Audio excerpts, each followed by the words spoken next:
Brother Nathan. Stephen, thank you for joining us. Hello, may I? Hey, great to meet you in person finally. Yeah, and congratulations. Thank you. Let me Oh, give you the latest thank book. you. The Theory of Existence and the Science of Consciousness. Beautiful. Yes. Here, you can sit right here. Come on Better. over here. And I'm Cindy Kubica. Can I so come nice. around and hug you? Oh, yes, I love hugs. Okay. Absolutely. Thank you. Nice to meet you. Thank You know, it seems phenomenal. I'm here by two Jesuses. Yeah.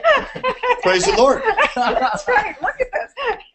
Yeah. By the way, did you get a copy? I'm dying to read it myself. This is actually your copy. Oh, good. I signed it and fused it with a very special energy. It's full of love. So this is yours. Thank you. Yes. All right. Thank you for your. Congratulations. Job Hey. well done. Thank you. Yeah. Thanks for your contribution. I know the work it takes to get a book out. Yeah. It's a lot It's a of work. lot, but it's a labor of love. It is. And now you'll reach people for years to come. Absolutely. So we have Stephen Sadleir. He is the founder of Self-Awareness Institute. And I remember about 6 years ago when I started physical cleansing, one of the third or fourth cleanses I experimented with, somehow I got onto one of your teleconferences where you were leading a meditation. Mm-hmm. And you take people into the jacuzzi of the mind. Right. And at that point I was on the fifth or sixth day of the cleanse, and that's when I was just starting out. I didn't know that much about cleansing. And I didn't feel that well. I felt fairly sick, and my face was totally pale. Mm-hmm. I was so skinny, and because I wasn't getting the nutrients that my body needed during that specific cleanse. And I remember seeing one of my mentors at that time, and he goes, "Dude, what happened to you? You look like a ghost. You look like you're dying." And I'm like, "I'm just doing this cleanse." So anyway, I was feeling terrible. I sat down, got onto your teleconference, tuned into the meditation, and by the end of it, it was like, oh my gosh, I felt rejuvenated, felt enlivened, and I go, this guy's got the real deal. He's got some amazing, amazing stuff to share. So his chapter in the book is Enlightenment of the Consciousness, and it's a really good piece that you wrote. And I think what you offered here is to guide everybody through a meditation as well. Is that right? Yes, we can do that. The essence of what we're teaching. First of all, I should give you a little background. Absolutely. At 16, I got inspired to write a book on all the religions of the world. So I spent 20 years of my life studying every major religion, arcane teaching, mystery school, and guru hopping to India and the Himalayas and China and Tibet. So I've been fortunate to sit at the feet of dozens of masters. And somewhere along the way, I was fortunate to meet the Maharishi, the Tattva Maharishi, who was a Kundalini master from Madras, and so I apprenticed with him. So a lot of what I'm teaching is a science that actually has gone back to prehistory. It's the oldest living lineage I could find in studying all the paths to God there are. And it's the key to it, what distinguishes this process than others, is that we all know there's something inside us causing life, right? Well, the idea is to connect to the source of life itself within you. So you don't go outside of yourself. There's nothing to believe. It's not a matter of accepting or rejecting an idea. It's a matter of simply connecting with something that's already within us, and it becomes self-apparent. Yeah. That's what I love about it. It's so pure. Yeah. And so this has been passed on for thousands of years, literally, and been giving us these terms like self-realization or enlightenment. They actually come from these teachings, and now they're being used in other applications, which is fine. Yeah. But I've never found anything so powerful to bring you into the bliss. And like you said about healing, we have a natural, an innate intelligence, you might say, in our body. It knows how to heal us. So when we connect to the source of life itself within us, we connect with that innate intelligence, we naturally start being drawn to eating alkalized foods, purified water, green live foods. We just know. We stop smoking, drinking alcohol, not because we're not supposed to or somebody says we shouldn't or we're facing death, but because we're listening now. Right. All the knowing, everything we've ever wanted to know already lies here. But how do you connect with it? Yeah. That's what I hope is my contribution, to teach people how to connect with the truth that lies within them already. And you have been teaching that for a long time. And what I love about where you come from is you went out into the world to experience, to explore, to learn. Being a student of life, as we always call ourselves at the Panacea community, is, you know, you truly have been a student of life, and you got to learn from great masters, and now you yourself have become a best-selling author and speaker and teacher, but really somebody who I feel comes from the heart when you speak. Definitely. Yeah. It's all about love. Yeah. Words are great. It can get people's attention, but at some point you got to open your heart For it's through grace that we enlighten. We all know that innately, don't we? Mhm. Thank you. Yeah. So, Do you want to lead us in a meditation? Yes, what I'd like to do is invite everybody to first recognize that the reason you're here listening to us, and now in this moment, me, is because there's something already innate within you that is alive and guiding you to read a certain book, watch a certain presentation, and then reflect on it. What is that within us that's guiding us? So my first precept in my courses that I do, typically teleconference, is realize that that which you are seeking is causing you to seek. So through the course of development, we are looking to find who we are and why we were born. Kind of like Maslow's hierarchy of needs, right? We're trying to develop ourselves, broadly speaking.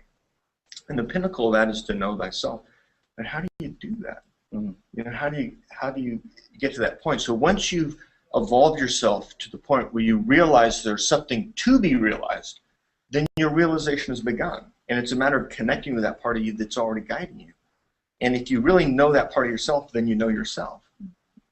Because what it's really trying to do is maybe pull you out of your mind. So one meditation would be simply to reflect on this.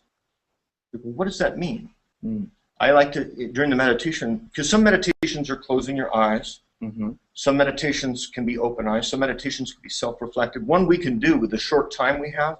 Normally we open our third eye and we connect to a kundalini flow and experience moving out of our body, that kind of thing. But I'd like to invite you and anybody listening, whenever they happen to be listening, to just put their hands up for a minute and be in silence. Because what I'm going to do is I'm going to start transmitting an energy. And so the life force in our body, the yogis call Shakti. Shaktipat is a transmission. So what I've been trained to do through my tapas is learning how to transmit energy that we're all tapped into. You and I all receive and transmit energy. So in a minute, your fingers should start to be tingling. And what we do is we learn to tune in. Hey, are you familiar with Power versus Force, Dr. Hopkins' work? And his model of calibrated levels of consciousness? Yeah. Well, we've been testing this now for 10 years, and we can physically demonstrate shifts in consciousness through energetic transmissions and attunements.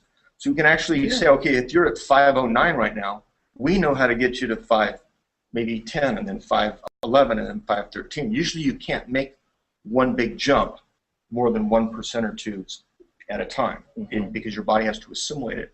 But Dr. Hawkins and I did a seminar together a number of years ago, and we demonstrated that just through one seminar, we could shift consciousness dramatically. Over 500 people made a shift into the 500s. And the whole room was just like buzzing and bliss. So if any of you are able to tune in even a little bit, can you guys feel that out there? So what, and I'm, you know, this is just a quickie 5-minute. If I could get you for 30 minutes, you won't be able to talk. Because you go into places that are so outside the mind, most people don't even realize. I used to meditate for hours at a time.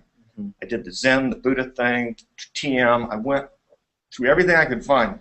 Nothing got me to the promised land, like simply plugging into spirit. And then the spirit guides you. It's not me doing it. I'm not making any claims about myself personally, just that I love God. And when we connect this way, we all go into those states. So as you get used to going into higher states, they become familiar to you. But how does your mind know how to get there if you've never been there? So I was fortunate to study with the man I thought was the expert in this field, the Maharishi.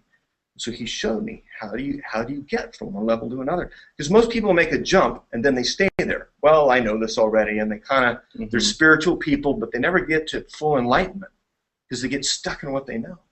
But once the spirit's guiding you, you blow past all that. Yeah. Absolutely. So let's take a deep breath and just maybe close our eyes for a minute and say, well, what are we feeling in that 5-minute discussion? Can we feel a buzzing in our body? Can we? Are we aware of the floating or the energy in the room? And so it's really a matter of being present to this presence. The more present you are to the divine presence, the more this presence is expressed through what you think and say and do, and the more you connect with it through everyone you see, everywhere you go, all the time, every day. And that's living in the kingdom of heaven. That's entering nirvana. That's living in the bliss. And now we've entered an age where people are ready. And what you're doing, Nathan and Cindy, what all of you are doing, everybody in the Panacea community, the work that's being done at this facility, this is all part of like a critical mass of consciousness that is rapidly spreading through the collective consciousness of humanity. So I applaud the work you're doing and bless you. May the whole world live in happiness and peace. Yeah. Thank you. Well, the work that you're doing at Self-Awareness Institute is, I mean, you've been doing it for many years now as well. And you're right up... 30 years. 30 years, 30 yeah. years. 30 years. And I'm 56. oh, wow. Yeah. We're the same age. Well, you look good, girl. And you look Whatever you're good, doing, too. you must be alkalizing and eating raw natural foods and practicing yoga.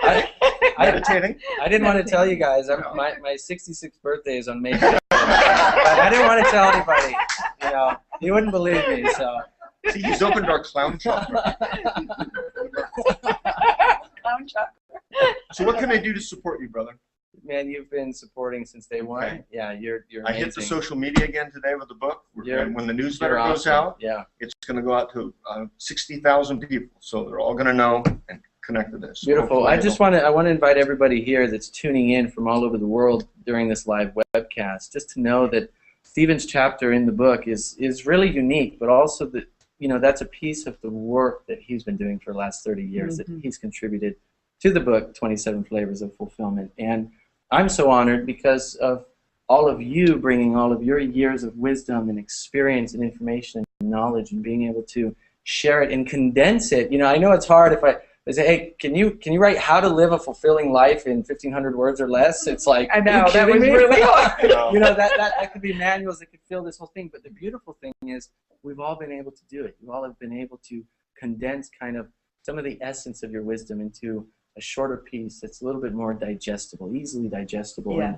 And it, you know, it's in this book, and it looks like a regular book, but when you hold it, I don't know. When I hold it, I feel like it has this magnetism in it, this energy in it, and I think has to do with all of the energy and culmination of the wisdom that's been imbued in it. So and the Circle of inspiration life. that guided you. Yeah. The circle. And Yeah. the circle. And it was, and I call it in the book divine inspiration that came through me. I didn't sit down and go, okay, I'm going to create something to make a lot of money and do all this. No, it was a vision gifted to me that said, you know, this is really what's needed, the information that's needed out there in humanity right now, because really living a fulfilling life is so general in a sense because it's so different for everybody, but I think it always comes back to a few key points and essences of what each of us share, and there's 27 flavors of, you know, what it really means to live a fulfilling life, and so it's 27 different perspectives, and so your perspective to the whole thing is beautiful, and I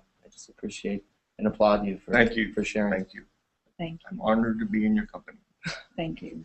Thank you for being here. Thank you. Well, again, we are Is that it? we're here at the PH Miracle Center. We are going to take a 1-hour lunch break and have some PH Miracle food up at the pool. And we're going to come back. We have 2 more sessions. We have an afternoon session and an evening session. And we'll be back to talk with all of you very soon. So join us at 1 p.m. Pacific time. And just so you know, after lunch, we've got Darity Wesley, Diana Stobo, Carrie Bayer, Laura Fox, and Brent Phillips for the afternoon session. So stay tuned.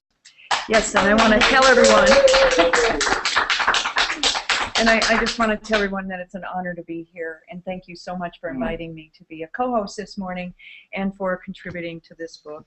And again, you know, my whole point for wanting to do this is because when you care for self, you're caring for everyone else you come in contact with. And this whole book is full of honoring yourself and honoring other people by taking care of yourself. And I love that. I just love that. 27 flavors. And I'm a flavor. You are your own unique flavor of life. Yes. Yummy. Oh, thank you. You're yummy too. All right. Yeah. Thank you. Well, I want to do that. Wonder power. Oh, Activate. There you go. There we go. Thank All right.